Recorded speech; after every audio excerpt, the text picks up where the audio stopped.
Let ABC be an isosceles triangle in which A is at -1, 0.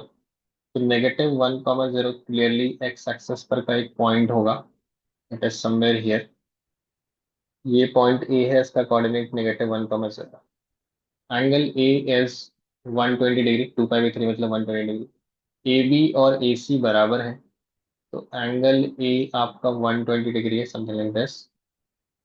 A B और A सी बराबर है आपका. तो ए बी और A C are equal. And B is on the positive X axis. ठीक है, sir B आपको positive X axis पे लेना है, तो you interchange B and C. तो पूरा क्वेश्चन पढ़िए, फिर आप डायग्राम बनेंगे, दैट इज बेटर. तो बी यहाँ ले लीजिए, सी यहाँ ले लीजिए. B C is 4√3. आप बी और सी को ज्वाइन कर दीजिए, ये आपका 4√3 हो गया. And the line B C intersects. ठीक है, इसको बाद में देखते हैं. पहले ये एक आइसोसेलेस ट्रायंगल है, इन्होंने मेंशन किया है इसमें, ये 120 डिग्री है. तो बाकी के जो दो एंगल होंगे वो इक्वल होंगे, ये 30 डिग्री हो जाएगा. और ये आपका 150 डिग्री हो जाएगा लीनियर पेयर से. जनरली ये भी आपका 30 डिग्री हो जाएगा. अब यहाँ पे आइसोसेलेस ट्रायंगल की एक प्रॉपर्टी हम लोग यूज करने वाले हैं कि whenever we draw perpendicular from the vertex which contains equal sides, ये सामने वाले साइड को टू इक्वल पार्ट में डिवाइड करता है. परपेंडिकुलर आप ड्रॉ करेंगे तो टोटल लेंथ इसका कितना था, 4√3 था बीसी का. तो ये आपका 2√3 हो गया. And the angle is 30 degree. तो आप जैसे ही यहाँ पे साइन लगाएंगे या कॉस लगाएंगे, तो आपको ए बी की वैल्यू मालूम हो जाएगी. तो इन ट्रायंगल, इस पॉइंट को एम बोल देते हैं. In triangle B A M, इस ट्रायंगल में अगर आपको क्या मालूम है, बी एम मालूम है और हाइपोटेनस ए बी चाहिए. तो 30 डिग्री के हिसाब से कॉस 30 डिग्री लगा लीजिए. Cos 30 degree is equal to 2√3 by A B. तो यहाँ से कॉस 30 डिग्री की वैल्यू क्या होती है, √3/2 होती है. तो ए बी की वैल्यू आपके पास कितनी आ जाएगी, ए बी की वैल्यू 4 आ जाएगी. तो बी का कोऑर्डिनेट क्या हो जाएगा, आप 4 यूनिट पॉजिटिव एक्स एक्सिस के अलाउंग ट्रेवल करते हैं तो -1 + 4, 3, 0 हो जाएगा. तो clearly you can get the equation of line B C. B C line किससे पास कर रहा है, बी पॉइंट से, जिसका कोऑर्डिनेट 3, 0 है. तो y - y1 is equal to slope times x - x1. ये एक्स एक्सिस ही है आपका, और ये लाइन एक्स एक्सिस से 150 डिग्री बना रहा है. तो इसका स्लोप कितना हो जाएगा, tan of 150 degree which is -1/√3. Slope of line B C is tan of 150 degree which is -1/√3. ये लाइन किसको इंटरसेक्ट कर रहा था, y = x + 3 को इंटरसेक्ट कर रहा था.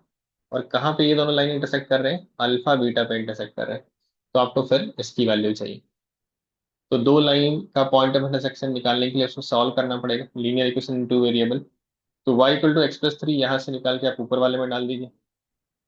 तो x + 3 is equal to -1/√3 x - 3.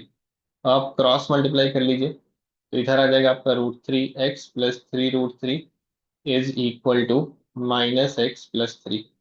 तो यहाँ से x की वैल्यू जो कि बेसिकली अल्फा होगी, ये पॉइंट ऑफ इंटरसेक्शन आपका अल्फा कामा बीटा है, ये आपके पास आ जाएगा. ये x को इधर लेते आइए, तो √3 + 1 आपका डिनोमिनेटर में आ जाएगा. और न्यूमरेटर में आपके पास रहेगा 3 - 3√3. तो this is the value of alpha.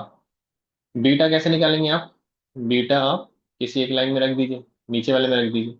Beta is α + 3. तो इसमें 3 ऐड कर दीजिए. 3 - 3√3 डिवाइड बाई √3 + 1 +3. एलसीएम ले लीजिए.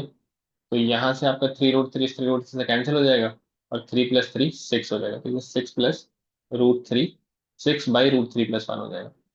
You got the value of alpha and beta. Now we are looking for beta raised to 4/α². Alpha beta की वैल्यू आ गई. अब आपको फाइंड आउट करनी है बीटा की पावर 4 डिवाइड बाई α² की वैल्यू. बीटा किधर है, ये वाला है.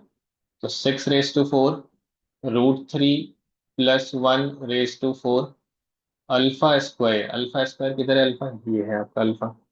तो जैसे आप इसका स्क्वायर करेंगे तो क्या हो जाएगा, ये 3 - 3√3 का स्क्वायर. आप चाहे तो 3 कॉमन ले सकते हैं. तो 3 कॉमन लेंगे तो 1 - √3 बचेगा. 1 - √3 का स्क्वायर, और 3 स्क्वायर 9 हो गया. और इसका डिनोमिनेटर ऊपर चला जाएगा, √3 + 1 का होल स्क्वायर. ये दोनों सेम बेस है, पावर अलग अलग है. तो 4 - 2 2 हो गया आपके पास। 6 raised to 4 is 1296 divided by 9। और ये तो पूरी तरह से कैंसिल ही हो चुका है। √3 + 1 का होल स्क्वायर √3 - 1 का होल स्क्वायर। तो ये आपका 3 - 1 का होल स्क्वायर हो जाएगा। ये कैंसिल होके 144। एंड नीचे आपका 2 का स्क्वायर 4 है। 144/4 इज 36। तो 36 इसका आंसर होना चाहिए। Yes, that is the answer given to us, 36।